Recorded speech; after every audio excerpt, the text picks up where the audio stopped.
Waalaikumsalam warahmatullahi wabarakatuh. Selamat pagi Bu ya. Selamat pagi. Saya Besari dengan Dwi dan Bu Mania melakukan praktek di lapangan di Kota Bu. Ya. Ada beberapa pertanyaan yang akan kami tanyakan mengenai evaluasi kegiatan DISI pada tahun 2020.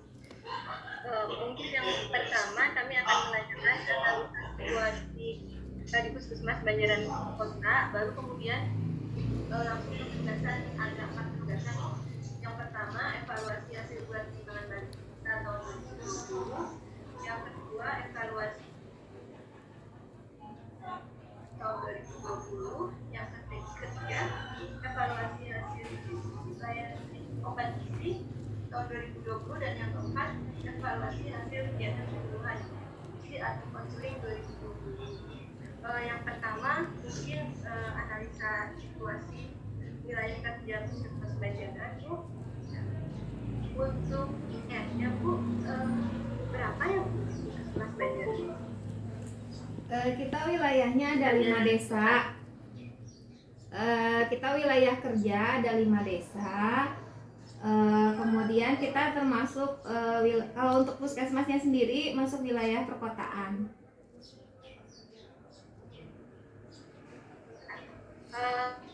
Jumlah kakak dan jumlah penduduk dari Puskesmas Banjaran Kota ada berapa? Bentar ya, saya lihat dulu.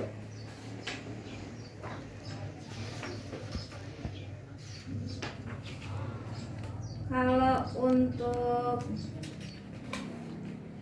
jumlah kakaknya ada 19.871 keluarga, sedangkan penduduknya 64.917 jiwa.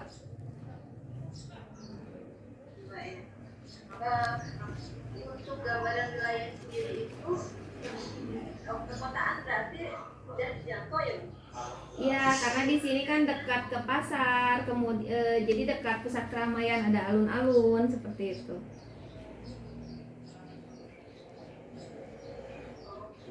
Kalau jumlah posyandunya ada 88 posyandunya. 88 posyandu ya. Kalau petugas gizinya Ada 2. ada 2 ya. Iya. Oke, ada 2. Berarti nanti ada pembagian tugas ya Bu? Betul, ada pembagian wilayah. Jadi orang lagi megang 2 desa. Untuk hari-harinya itu ada yang terkait uangnya bisa 2 satu untuk yang satu. Iya. Iya. Betul, jadi untuk supaya bisa keluar gedung, kita dibagi jadwal juga. Jadi misalkan saya minggu pertama jadwal keluar gedung, yang satu orang standby di sini untuk konseling, seperti itu seterusnya. Untuk yang pertama Bu, mulai penugasan Bu, ya, mau tanya itu tadi kan Puskesmas Banjaran Kota ada 5 desa ya. Mau bertanya jumlah masing-masing posyandu itu di setiap desanya, maksudnya 5 desa itu desa apa aja, posyandunya ada berapa gitu. Ya. Tadi untuk melengkapi yang tadi. Baik. Untuk Puskesmas Banjaran Kota kita ada 5 desa Bu. Di antaranya Banjaran Wetan. Di Banjaran Wetan itu ada 20 posyandunya. Kemudian di Desa Banjaran ada 14. Selanjutnya Desa Ciapus ada 19 posyandu. Kemudian Tarajusari ada 14 posyandu. Dan terakhir Desa Mekarjaya ada 21 posyandunya. Oh iya.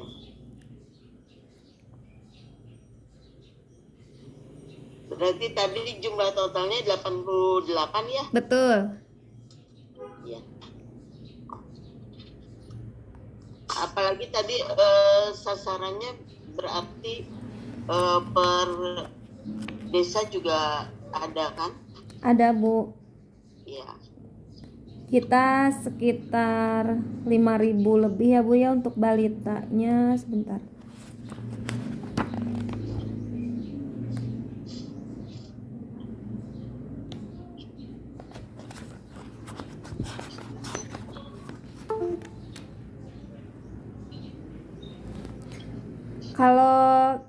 sebetulnya kita tuh ada 5.000 lebih ya untuk sasaran, tapi karena situasi pandemi di tahun 2020 itu kita cakupan penimbangannya hanya 90,04%, yaitu sekitar 4.574 saja yang ditimbang ketika BPB.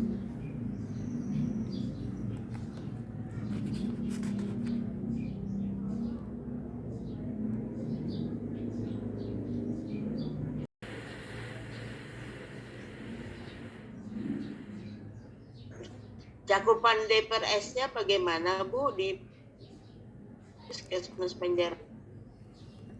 Untuk cakupan DPRS di sini untuk tahun 2020 kita rata-rata setiap bulannya 49%. Di sini ada penurunan ya karena pada tahun 2020 itu sudah pandemi, sehingga ketika bulan Januari di sini hanya 64,9%. Hanya Februari dan Agustus saja memang sih ya di sini karena diupayakan supaya bisa dilaksanakan penimbangan. Untuk Februari 90,9% dan Agustus 84,5%. Tapi kalau untuk rata-rata di tahun 2020 itu 49%. Jadi jauh sekali ya Bu ya dari target. Jauh sekali ya. Iya. Iya. Kurang dari 50%. Betul. Karena kan ketika itu sempat terhenti posyandunya di bulan April sampai dengan Juli kita tidak ada kegiatan posyandu. Semua posyandu berarti ya? Betul. Iya. Bulan April sampai Juli. Iya, karena saat itu langsung diberhentikan seluruh kegiatan luar gedung. Oh Ya. iya. Terus kalau cakupan vitamin A-nya bagaimana Bu? Cakupan vitamin A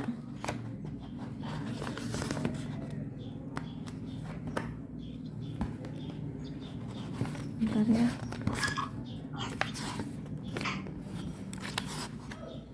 Buka buku dulu. Sebentar. Kalau status gizinya gimana? Ada gizi buruknya nggak? Untuk status gizi di sini gizi buruknya tahun 2020 ada 1 orang dan itu sudah ditangani dengan pemberian makanan tambahan dari APBD dari DAU. Kalau untuk berat badan menurut umur di sini untuk tahun 2020 ya kategori status gizi sangat kurangnya di sini ada 1,1%. Kemudian kalau gizi kurangnya ada 6,3%, yang normalnya 85,1%, dan yang status gizi lebihnya 7,5%. Nah, kalau untuk kategori stunting ya berdasarkan tinggi badan menurut umur, di sini yang stuntingnya untuk pendek ada karena di sini ada laporannya Februari sama Agustus. Untuk yang pendek di bulan Februari itu 12,9%. Untuk Februari, maaf kebalik. Jadi yang di Agustus ada penurunan yang status gizi pendeknya. Kalau yang di sangat pendek itu juga sama, ada penurunan di bulan Agustus, awalnya 5% menjadi 3,8%. Jadi tapi sebetulnya hasil dari bulan penimbangan ini masih harus dilihat kembali karena cakupan penimbangan di bulan Februari dan Agustusnya juga kan tidak mencapai 100%. Gitu. Berapa persen? Hanya 90, berapa persen tadi ya? Ya, karena belum semua ibu balita mau ya untuk datang ke posyandu, dan mungkin ketika kader juga melaksanakan sweeping juga ada kekhawatiran karena adanya peningkatan kasus. Kalau secara gambaran Februari dan Agustus, sebetulnya di Agustus ada penurunan untuk prevalensi stunting. Bu, boleh tahu gambaran, karena kan tahun 2000 itu kan udah mulai pandemi ya, ada nggak perbedaan maksudnya pelaksanaan kegiatan BPB sebelum sama sesudah pandemi, apakah mungkin pembagian jadwal atau kunjungan rumah atau mungkin ada inovasi lain? Ya, betul. Pasti berbeda karena situasi ya. Jadi eh, mulai dari apa? Kader yang melaksanakan itu menggunakan APD, kemudian penerapan prokes ketat ya. Selain itu juga untuk jadwal di posyandu, ketika jadwal buka posyandu tidak seperti biasanya, yang biasanya diundang itu langsung seluruhnya.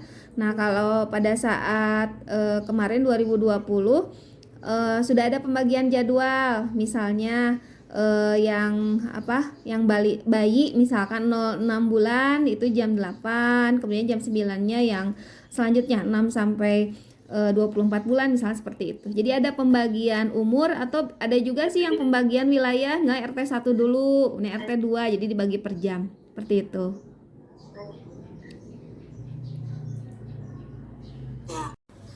Ya. Ini saya mau bertanya tentang evaluasi PMT ya Bu ya. Ya. Perencanaan PMT-nya bagaimana? Kemudian apakah sesuai dengan kebutuhan dari yang direncanakan itu? Kalau untuk PMT di sini karena kita ada 2 sumber ya Bu ya. Yang pertama kita ada APBD. Kalau APBD ini dana alokasi umum. Nah, itu diajukan sesuai dengan kasus, ditemukannya kasus. Sementara kalau yang biskuit itu dari Kemenkes, itu juga sama sih, hanya kita sudah punya buffer stok dulu. Nah, untuk perencanaannya kita berdasarkan data bulanan aja, ketika apakah setiap bulannya itu nanti ditemukan kasus atau tidak.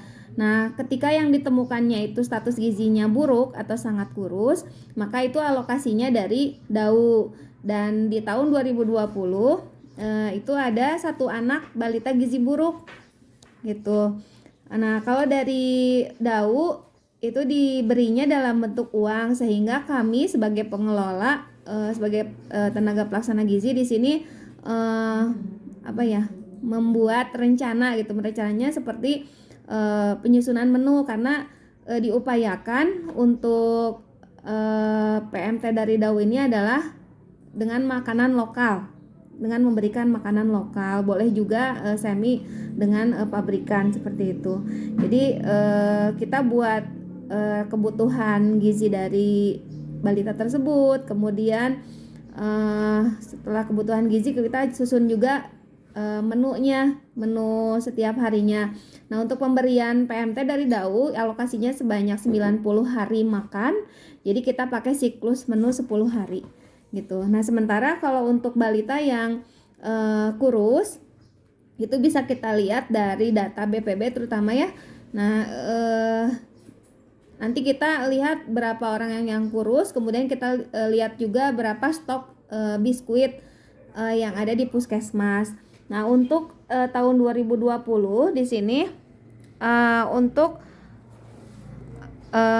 alokasi dananya untuk PMTP gizi buruk. Kalau dari DAU di sini ada 1 anak balita gizi buruk yang diberi dari sumber dana DAU. Sementara kalau dari BOK kita tidak ada yang diajukan karena memang kebetulan sudah tercover dari DAU. Dan untuk sumber dari Kemenkes yaitu dari dengan biskuit, itu untuk gizi kurangnya ada 38 anak yang diberi biskuit ya. Kemudian untuk bumil cake itu ada 51 orang ibu hamil yang diberikan biskuit dari Kemenkes. Itu tadi kan yang bersumber DAU itu berbentuk uang ya. Nah, kalau membuat PMT lokal itu yang membuat menunya itu maksudnya pemberiannya untuk berapa PMT lokal itu dananya gitu. Kita lokasinya untuk 90 hari makan. Setiap harinya dananya 25.000. Nah, nanti yang mengolahnya itu kader yang terdekat dengan balita tersebut. pengolahan kader, tapi yang membuat menu sudah Ya, disediakan mungkin ya betul, iya, sama TPG-nya. betul, ya. Terus itu siklus menunya untuk berapa hari ya Bu? 10 hari, Bu. 10 hari. Ya, Tadi kan TPG-nya ada 2 ya di betul. Puskesmas Banjaran Kota. Nah, itu pembagian, maksudnya dalam pembuatan menu itu apa berdua atau sendiri? Kita berdua, Bu, kolaborasi biar lebih ini ya. Ya, jadi kita karena ada 2, jadi saling berkoordinasi pembagian jadwal seperti itu. Terus masalah pendistribusian PMT lokalnya, maksudnya apakah kader yang memberikan ke tiap rumah atau ibu sasarannya yang datang ke rumah kader? Nah, itu fleksibel, Bu. Jadi kalau kita sih lebih ke pada balitanya datang ke rumah kader gitu, karena kadernya kasihannya harus ini. Dan alhamdulillah sih kita juga cari kader yang terdekat dengan rumah balita, jadi ya tidak mengalami kesulitan gitu.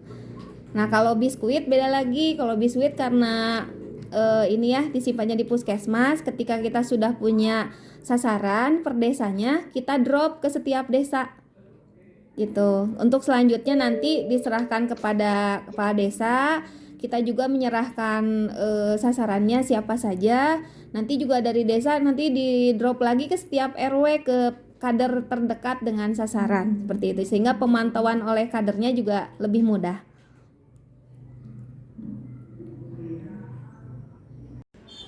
Nah, untuk pada saat kegiatan PMT, apakah menemukan masalah atau tidak?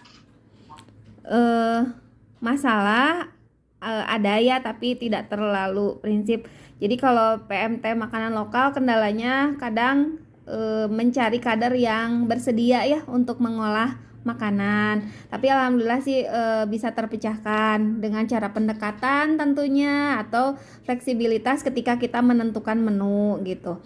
Contohnya, karena misalkan kita kan punya menu nih, pengennya seperti ini untuk balitanya, tapi kadernya masa saya harus masak dengan menu seperti itu ya, padahal saya biasanya bikin apa gitu.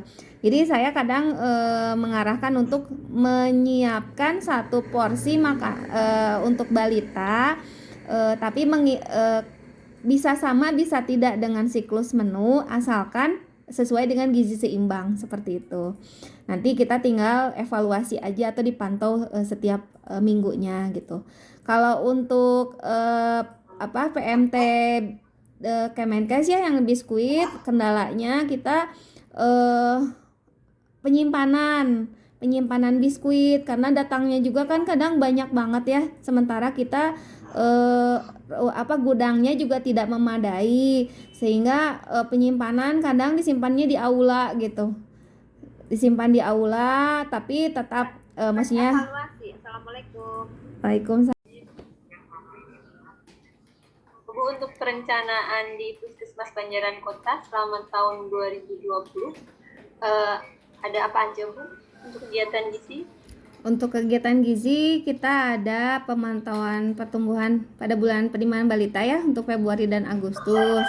Kemudian selain itu juga ada distribusi vitamin A. Kemudian untuk pemberian makanan tambahan balita pemulihan untuk balita sangat kurus maupun yang kurus. Selain itu juga kita distribusi tablet tambah darah untuk ibu hamil, ibu nifas, dan remaja putri. Selain itu kita juga ada kegiatan pos gizi, tapi itu didanai oleh dana desa. Kemudian ada distribusi biskuit untuk balita kurus ke desa-desa seperti itu.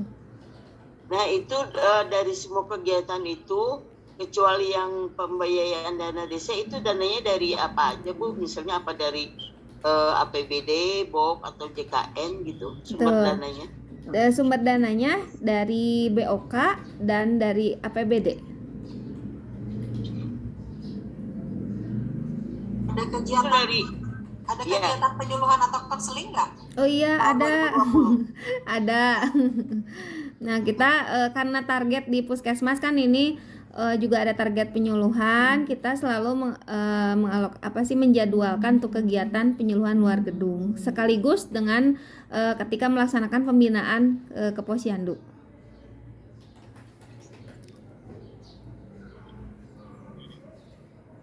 Kegiatan apa aja Untuk yang tidak tercapai mungkin ya, yang belum terlaksana?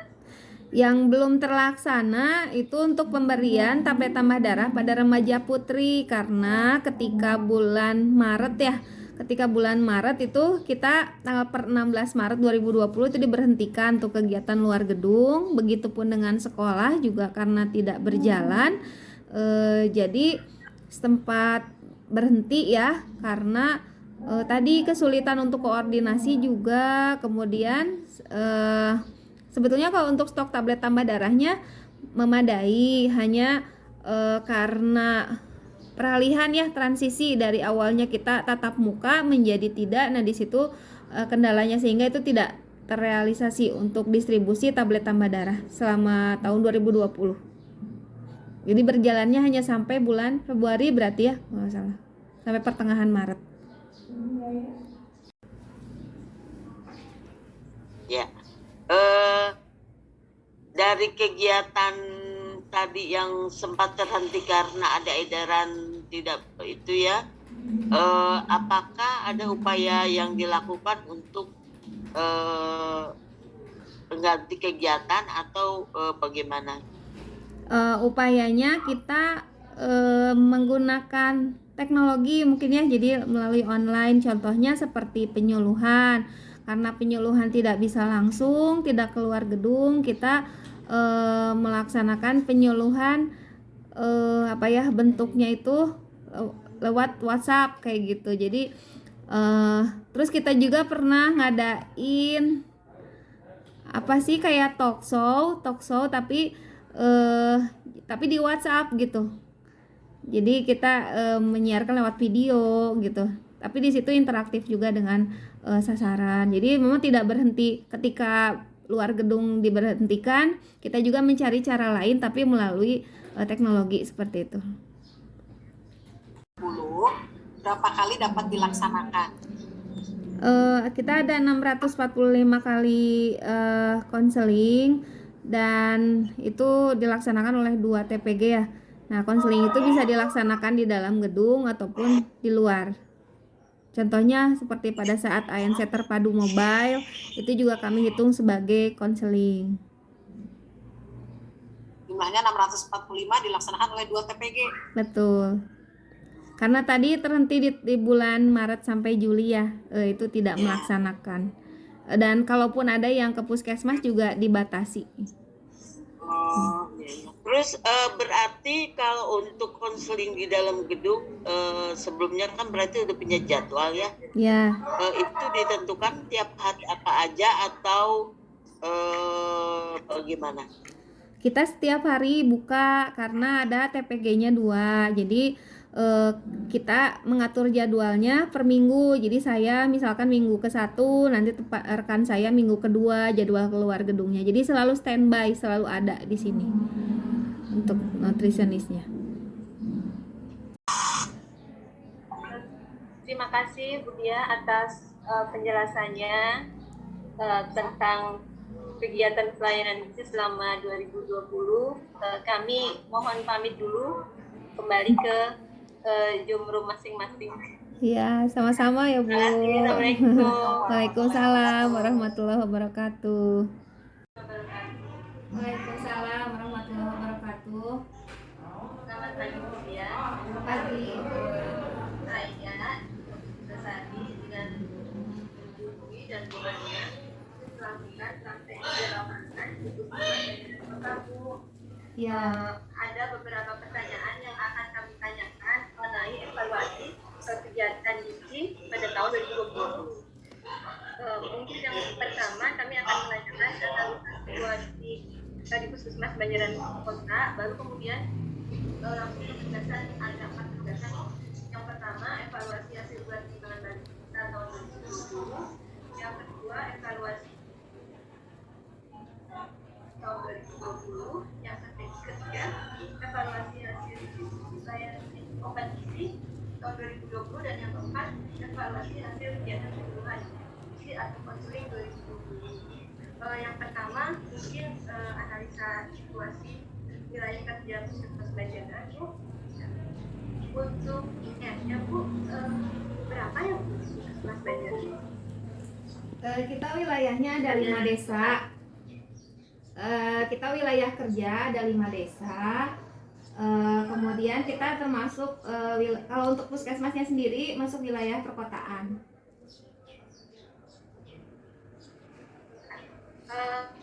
Jumlah kakak dan jumlah penduduk dari puskesmas Banjaran Kota ada berapa? Bentar ya, saya lihat dulu.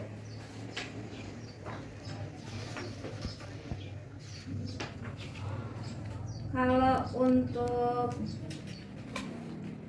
jumlah kakaknya ada 19.871 keluarga, sedangkan penduduknya 64.917 jiwa. Untuk gambaran wilayah sendiri itu perkotaan berarti sudah dijangkau ya?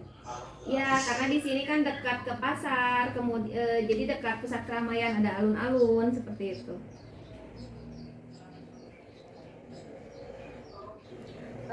Kalau jumlah posyandunya Ada 88 posyandunya. 88 posyandu ya. Kalau petugas gizinya Ada 2. ada jumlah. Iya. Oke, Mbak. Berarti nanti ada pembagian tugas ya Bu? Betul, ada pembagian wilayah. Jadi orang lagi megang 2 desa. Untuk hari-harinya itu ada yang terkait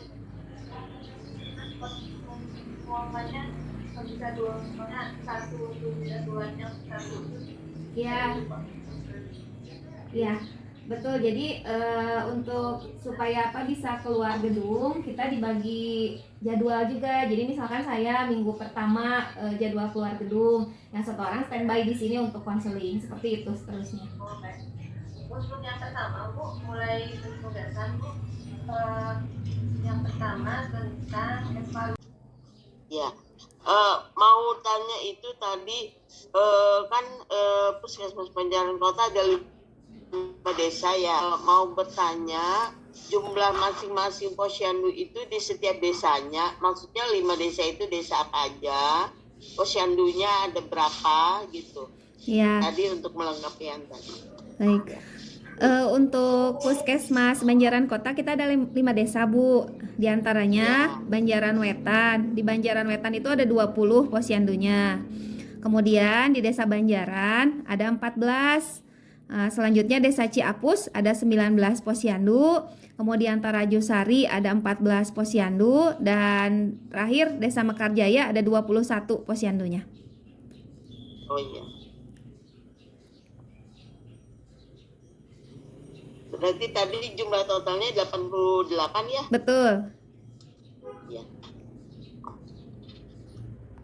Apalagi tadi sasarannya berarti per desa juga ada kan?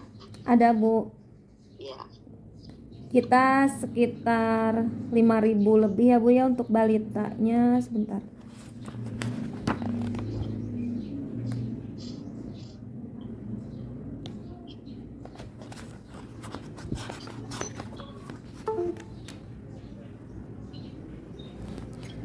Kalau sebetulnya kita tuh ada 5.000 lebih ya untuk sasaran, tapi karena situasi pandemi di tahun 2020 itu kita cakupan penimbangannya hanya 90,04%, yaitu sekitar 4.574 saja yang ditimbang ketika BPB.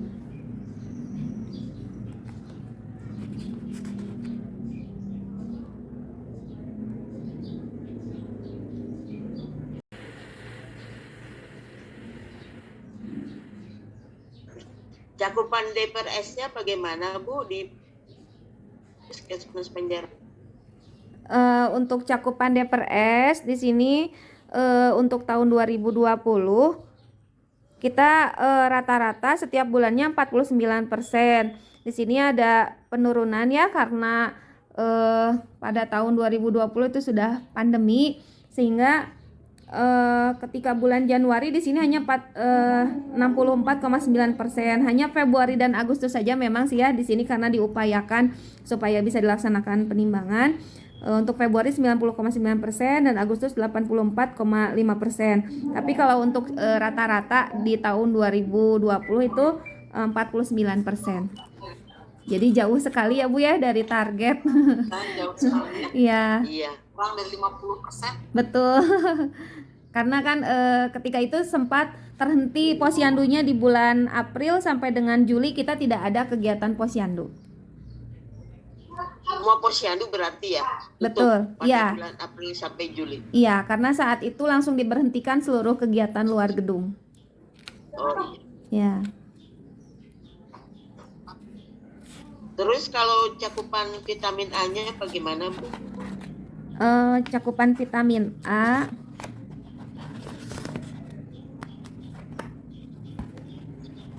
bentar ya,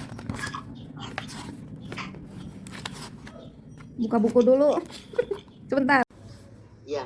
Oh, ini saya mau bertanya tentang evaluasi PMT ya, Bu ya? Ya, Perencanaan PMT-nya bagaimana? Kemudian apakah sesuai dengan kebutuhan dari yang direncanakan itu? kalau untuk PMT di sini karena kita ada dua sumber ya Bu ya. Yang pertama kita ada APBD. Ya, Kalau sumber dana. APBD ini dana alokasi umum. Nah, itu diajukan sesuai dengan kasus, ditemukannya kasus. Sementara kalau yang biskuit itu dari Kemenkes, itu juga sama sih, hanya kita sudah punya buffer stok dulu. Nah, untuk perencanaannya kita berdasarkan data bulanan aja, ketika apakah setiap bulannya itu nanti ditemukan kasus atau tidak. Nah, ketika yang ditemukannya itu status gizinya buruk atau sangat kurus, maka itu alokasinya dari DAU. Dan di tahun 2020 itu ada satu anak balita gizi buruk gitu. Nah, kalau dari DAU itu diberinya dalam bentuk uang, sehingga kami sebagai pengelola, sebagai tenaga pelaksana gizi di sini membuat rencana gitu. Rencananya seperti penyusunan menu, karena diupayakan untuk PMT dari DAU ini adalah dengan makanan lokal, dengan memberikan makanan lokal, boleh juga semi dengan pabrikan seperti itu.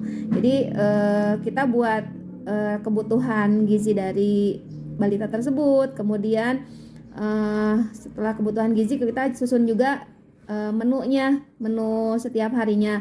Nah, untuk pemberian PMT dari DAU alokasinya sebanyak 90 hari makan. Jadi kita pakai siklus menu 10 hari gitu. Nah, sementara kalau untuk balita yang kurus itu bisa kita lihat dari data BPB terutama ya. Nah, nanti kita lihat berapa orang yang kurus, kemudian kita lihat juga berapa stok biskuit yang ada di puskesmas. Nah, untuk tahun 2020 di sini untuk alokasi dananya untuk PMTP gizi buruk. Kalau dari DAU di sini ada satu anak balita gizi buruk yang diberi dari sumber dana DAU. Sementara kalau dari BOK kita tidak ada yang diajukan karena memang kebetulan sudah tercover dari DAU. Dan untuk sumber dari Kemenkes yaitu dari dengan biskuit, itu untuk gizi kurangnya ada 38 anak yang diberi biskuit ya. Kemudian untuk bumil cake itu ada 51 orang ibu hamil yang diberikan biskuit dari Kemenkes. Itu tadi kan yang bersumber DAU itu berbentuk uang ya.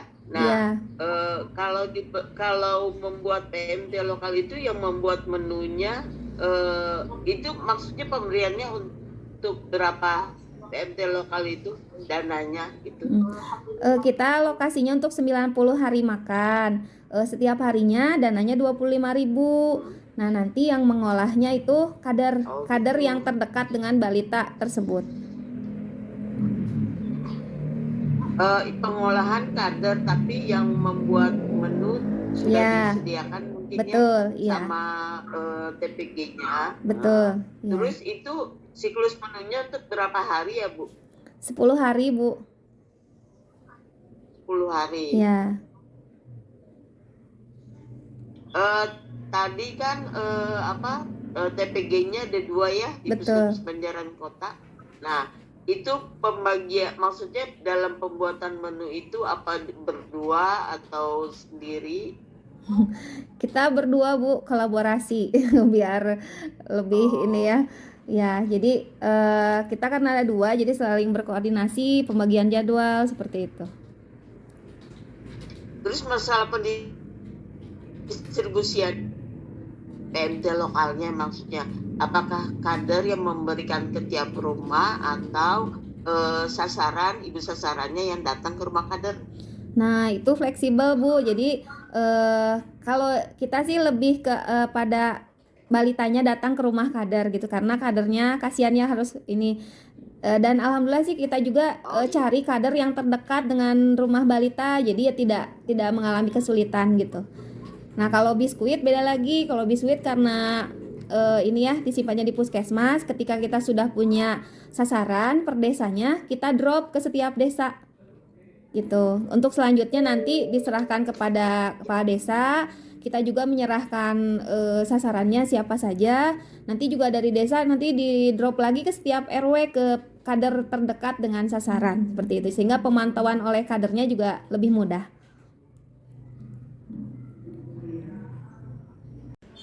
Nah, untuk pada saat kegiatan PMT, apakah menemukan masalah atau tidak? Masalah ada ya, tapi tidak terlalu prinsip. Jadi kalau PMT makanan lokal, kendalanya kadang mencari kader yang bersedia ya untuk mengolah makanan. Tapi alhamdulillah sih bisa terpecahkan dengan cara pendekatan tentunya, atau fleksibilitas ketika kita menentukan menu gitu. Contohnya, karena misalkan kita kan punya menu nih, pengennya seperti ini untuk balitanya, tapi kadernya masa saya harus masak dengan menu seperti itu ya, padahal saya biasanya bikin apa gitu. Jadi saya kadang mengarahkan untuk menyiapkan satu porsi untuk balita, tapi bisa sama bisa tidak dengan siklus menu, asalkan sesuai dengan gizi seimbang seperti itu. Nanti kita tinggal evaluasi aja atau dipantau setiap minggunya gitu. Kalau untuk PMT Kemenkes ya yang biskuit, kendalanya kita penyimpanan biskuit, karena datangnya juga kan kadang banyak banget ya, sementara kita gudangnya juga tidak memadai, sehingga penyimpanan kadang disimpannya di aula gitu, disimpan di aula, tapi tetap maksudnya. Evaluasi. Assalamualaikum. Waalaikumsalam. Kegiatan apa aja Untuk yang tidak tercapai mungkin ya, yang belum terlaksana? Yang belum terlaksana itu untuk pemberian tablet tambah darah pada remaja putri, karena ketika bulan Maret itu kita tanggal per 16 Maret 2020 itu diberhentikan tuh kegiatan luar gedung. Begitupun dengan sekolah juga karena tidak berjalan, jadi sempat berhenti ya, karena tadi kesulitan untuk koordinasi juga. Kemudian sebetulnya kalau untuk stok tablet tambah darahnya memadai, hanya karena peralihan ya, transisi dari awalnya kita tatap muka menjadi tidak. Nah di situ kendalanya, sehingga itu tidak terrealisasi untuk distribusi tablet tambah darah selama tahun 2020. Jadi berjalannya hanya sampai bulan Februari berarti ya, nggak salah, sampai pertengahan Maret. Ya, dari kegiatan tadi yang sempat terhenti karena ada edaran tidak itu ya, apakah ada upaya yang dilakukan untuk mengganti kegiatan atau bagaimana? Upayanya kita menggunakan teknologi mungkin ya, jadi melalui online, contohnya seperti penyuluhan. Karena penyuluhan tidak bisa langsung, tidak keluar gedung, kita melaksanakan penyuluhan bentuknya itu lewat WhatsApp kayak gitu. Jadi terus kita juga pernah ngadain apa sih kayak talk show tapi di WhatsApp gitu. Jadi kita menyiarkan lewat video gitu. Tapi di situ interaktif juga dengan sasaran. Jadi memang tidak berhenti ketika luar gedung diberhentikan, kita juga mencari cara lain tapi melalui teknologi seperti itu. Berapa kali dapat dilaksanakan? Kita ada 645 kali konseling dan itu dilaksanakan oleh 2 TPG ya. Nah, konseling itu bisa dilaksanakan di dalam gedung ataupun di luar. Contohnya seperti pada saat ANC terpadu mobile, itu juga kami hitung sebagai konseling. Jumlahnya 645 dilaksanakan oleh 2 TPG. Betul.